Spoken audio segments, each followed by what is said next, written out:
Então, namastê a todos, muito boa noite.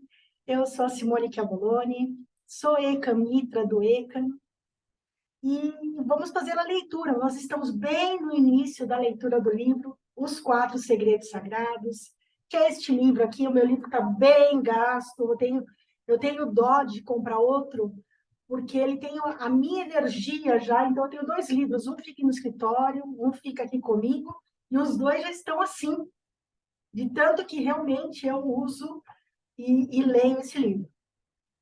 Esse livro é um livro escrito por Sri Pritaji, Sri Krishnaji, e ele traz transformações incríveis na nossa vida. E nós estamos no terceiro ciclo de leitura agora.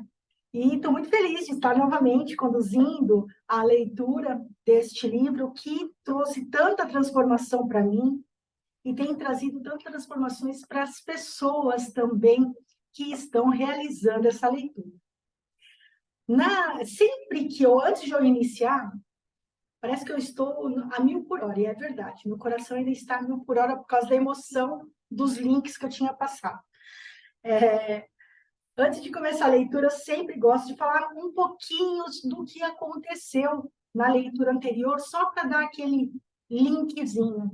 Essa leitura você não precisa ter o livro, você pode estar acompanhando quando achar necessário. Se quiser acompanhar todas as leituras, melhor ainda. E também ele não é um livro que tem uma história que você precisa estar acompanhando passo a passo. Você pode abrir esse livro em qualquer página, ou pode ler na sequência. E a gente não tem uma sequência, a gente está lendo ele na sequência, mas não tem aquela página certa de parar todas as vezes. Então, é conforme o grupo a gente vai fazendo a leitura.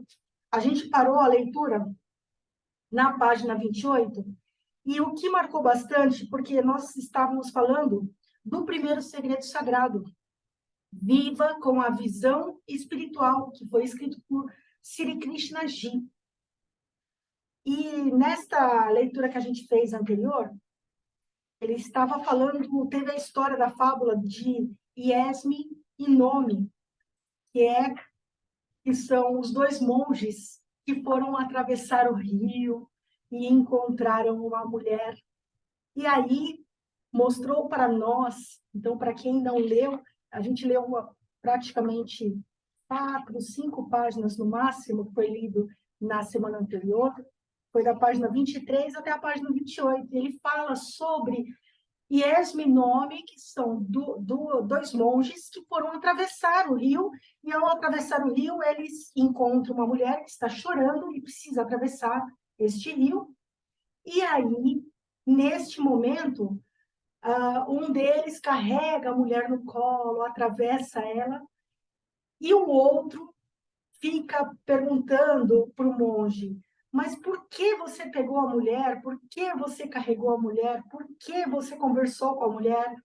É como se fossem os nossos estados de consciência, a história de Nome e de Esme. Então, se quiser, é só ler novamente, é muito bom a gente ler essa história, porque realmente a gente vê quantas vezes nós somos Esme e quantas vezes nós somos Nome, quantas vezes a gente faz aquilo que deveria fazer e realmente dá um ponto final, e quantas coisas a gente fica arrastando e fica ali ruminando durante tempos, durante horas, meses, anos até. E é verdade isso. Por isso que é muito bom ler essa história de Esme e Nome. E antes de nós começarmos a nossa leitura, vamos fazer a conexão com todos aqui. Eu te vejo, Lucila. Te vejo, Eliane. Eu estou aqui. Esse eu estou aqui é porque nós todos estamos conectados. E precisamos saber que essa presença, nós todos somos um só. E essa presença e essa eu estou aqui é saber que você pode contar tanto com você mesmo, como com todas as pessoas que existem no nosso planeta. Então, é importante a gente saber sobre isso também. Que o que é para mim também, ele também reflete no outro. Então, eu estou aqui para sempre. Sempre vou estar aqui. E vamos respirar profundamente para fazer nossa conexão com o nosso divino pessoal, nosso ontariano, nosso Deus, ou o nome que você quiser. Vamos fechar nossos olhos, fazer 3 respirações profundas.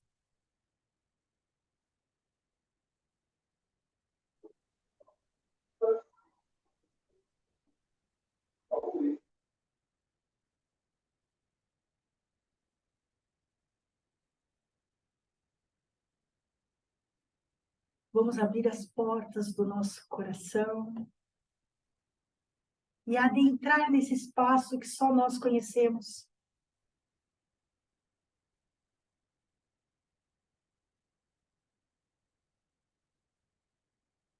E vamos nos encontrar com o nosso divino, com o nosso Deus, com o nosso Antariane, com o nome que você quiser dar. E Ele está ali, neste caminho, de braços abertos para nos encontrar. Vamos nos conectar a Ele. Você vai olhar, sentir essa conexão.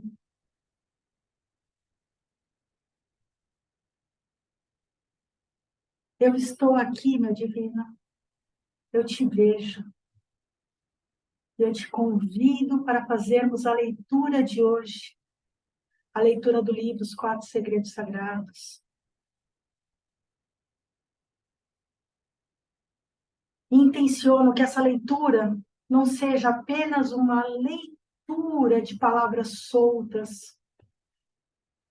Que essa leitura de hoje ela seja sabedoria e experiência vivida em minha vida e na vida de cada um de vocês.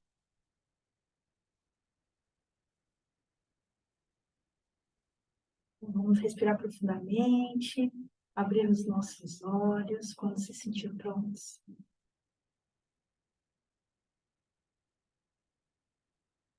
Nós estamos na página 28.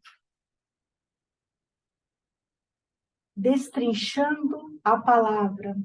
Está escrito por Krishnaji. Para viver completamente, precisamos acabar com o medo da morte. Para amar totalmente, precisamos dissolver os desapontamentos. Para vivenciar um belo estado de ser, devemos entrar profundamente no sofrimento e assim nos livrarmos dele. A essa altura, você já deve ter entendido como empregamos a palavra sofrimento. Em termos simples, ela significa uma experiência emocional desconfortável e é abrangente. As ocorrências mais leves de sofrimento que costumam passar despercebidas são irritação, apreensão e decepção. Conforme você continua se entregando a elas, o próximo estágio de raiva, ansiedade e tristeza se desenvolve.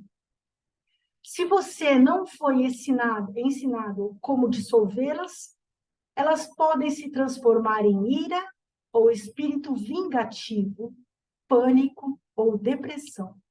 Em outras palavras, sentimentos perigosamente obsessivos.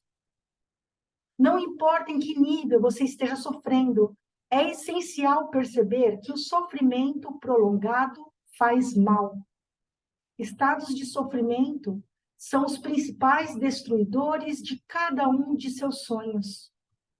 A outra palavra muito conhecida, porém decisiva, que gostaríamos de discutir para que você compreenda de verdade o significado de sofrimento. Problema. Vamos destrinchá-la? O que é um problema? A principal diferença entre sofrimento e problema é que o sofrimento é uma experiência interna, enquanto o problema é externo. Ele pode variar de um inconveniente pequeno a um obstáculo extremamente difícil, mas cabe a você determinar como lidar com a situação. A partir de um estado de sofrimento ou de um belo estado de ser. E se você romper um ligamento na aula de lutas marciais e não puder fazer aquela viagem aventureira que tinha planejado, meses de preparativos jogados no lixo. Isso é um problema. Ou, digamos que tenha sido demitido. Seria impossível sustentar sua família ou pagar as contas. Você precisaria se mudar. Isso é um problema com consequências graves. E o que aconteceria se sua mãe idosa ficasse muito doente e precisasse de sua total atenção? E se você tivesse que se mudar de volta para a sua cidade natal, porque ela se recusa a ficar na sua casa? E se tivesse que abrir mão de uma oferta de emprego maravilhosa? Isso também é um problema ou uma situação desafiadora. O fator mais decisivo para o rumo que essas situações tomarão no futuro é o estado a partir do qual você lida com esses desafios ou problemas. Se pensarmos bem em casos como esses, notaremos que eles podem acontecer com todas as espécies de vegetais, humanas e animais.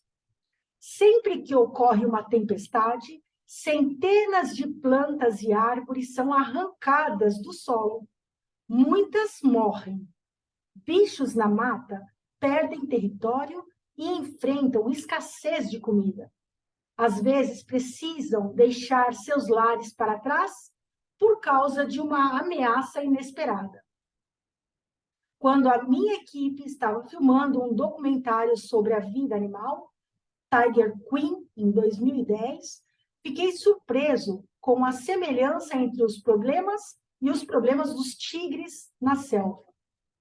No filme, uma tigresa enorme, chamada Maxine, perde seu território para sua filha e é forçada a abandonar o terreno farto. No fim, ela recua para uma parte menos fértil da floresta. Felizmente, Maxine não pensa como nós. Se pensasse, poderia passar o resto da vida deprimida. Com toda certeza, né? Os desafios não são a exclusividade da espécie humana, mas a maneira como vivenciamos um desafio é exclusiva para cada um de nós. Olha só que importante. Os desafios não são exclusividades de nós, espécie humana, mas a maneira como vivenciamos um desafio é exclusiva para cada um de nós. Se você perdesse o emprego, passaria o dia todo na cama contemplando o seu fracasso. Ou veria um novo caminho surgindo diante de seus olhos, cheio de oportunidade. Se a sua comunidade fosse atingida por um terremoto ou um tsunami, você ficaria paralisado pelo medo de uma nova tragédia ocorrer ou se esforçaria para reconstruir a vida e dar apoio à comunidade com uma postura calma e determinada? O que faz escolher como reagimos à vida? O nosso estado de ser. Todos nós enfrentamos desafios e, para muitos, esses desafios são exacerbados por pobreza, instabilidade política, opressão sistemática e desastres naturais. Temos alunos de diversas origens socioeconômicas, aquelas cujas vidas não foram afetadas por grandes tragédias, assim como os que foram arrasados pela violência e por doenças. Mas observamos todos os tipos de pessoas aprenderem a transcender o sofrimento e viver em um belo estado de ser. Além disso, o poder do belo estado de ser se quebrou barreiras e abriu novas portas para elas, ajudando-as a superar desafios e oferecendo soluções criativas até para os problemas mais complicados. Porém, para encontrar o poder verdadeiro da consciência, é preciso trilhar um caminho. E o primeiro passo exige uma decisão importante: dizer não para uma vida de sofrimento, mesmo que apenas por um dia, e dizer sim para viver no belo estado interior. Você é capaz de assumir esse compromisso? É capaz de imaginar uma vida assim? Cada dia passado em sofrimento é um dia desperdiçado. E cada dia passado em um belo estado de ser, é uma vida vivida de verdade. Essa frase, ela é realmente fantástica, porque cada dia que passamos em sofrimento é um dia desperdiçado, jogado fora. Porque a gente fica rodando em ciclos viciosos e só cada vez nos afundando mais e mais em uma teia que não tem fim. Em compensação, se a gente passa a estar em um belo estado de ser, você consegue viver a vida de verdade, você consegue ver, respirar, estar ali presente para as coisas belas que acontecem da vida, e acontece o tempo todo. É o tempo todo acontecendo várias situações, várias coisas, vários pequenos e grandes milagres na nossa vida, quando a gente está num belo estado, porque a gente consegue enxergar.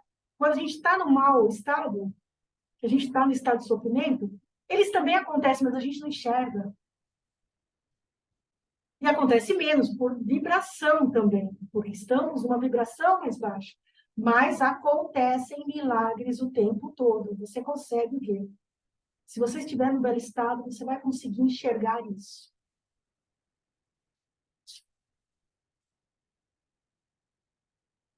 Eu vou parar aqui hoje, porque o pessoal tem aula às 8 horas da noite.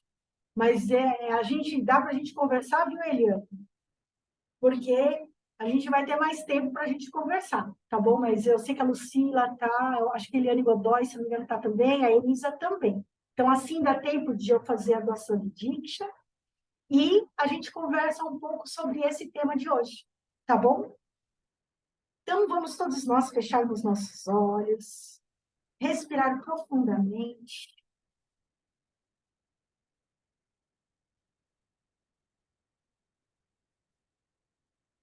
Eu vou colocar o mantra do Ekam. O mantra do Ekam é o Hansa Soham Ekam. Ele significa: eu sou você, você sou eu, somos um. Nós vamos cantar o mantra do Ekam e compartilhar a Diksha, porque de manhã, na segunda-feira, eu não faço o compartilhar da Diksha, só à noite, na leitura. Então, vamos fazer o compartilhar da Diksha. Deixa eu colocar aqui.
Iniciando a Diksha.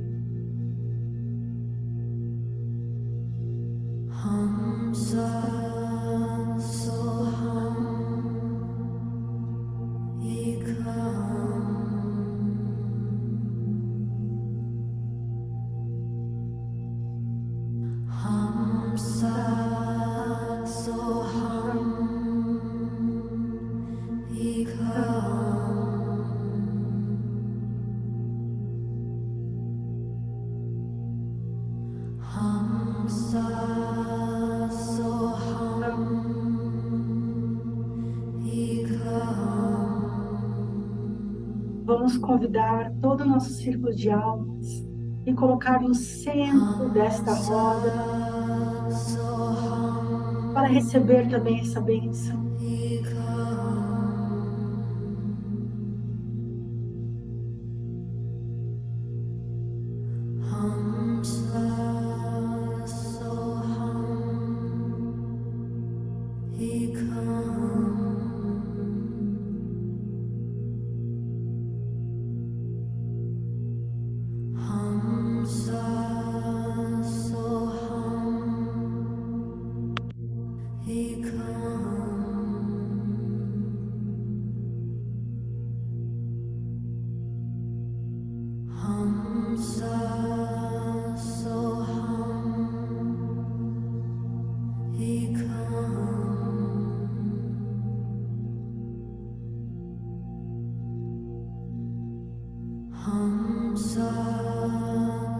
Vamos enviar Diksha para todos os hospitais, enviando Diksha para todas as pessoas que estão doentes.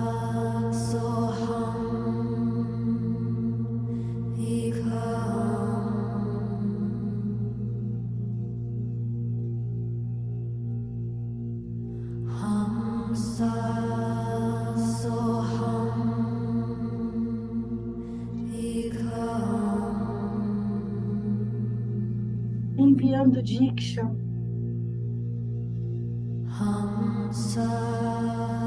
para todos os índios Yanomami, e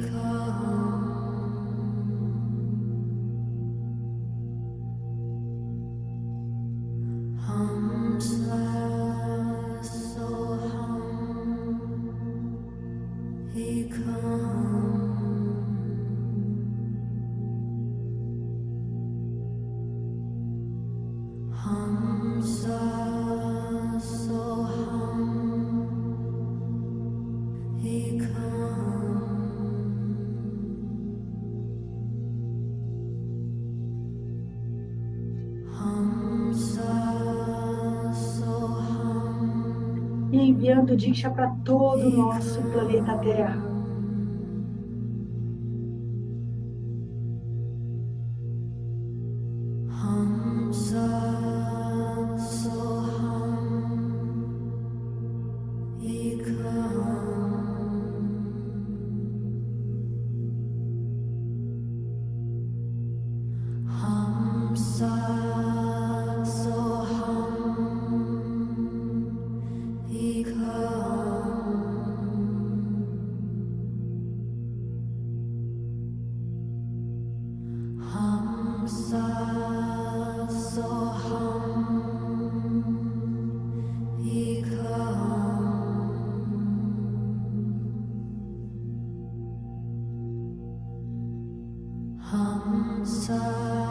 Encerrando a Diksha, mantenha os olhos fechados.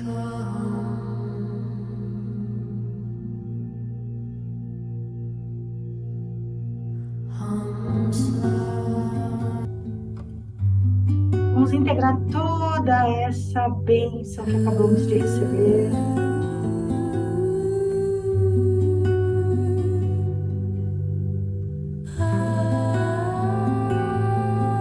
A Dite é maravilhosa e poderosa.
E vamos voltando, respirando bem profundamente. E por último, vamos abrir os nossos olhos.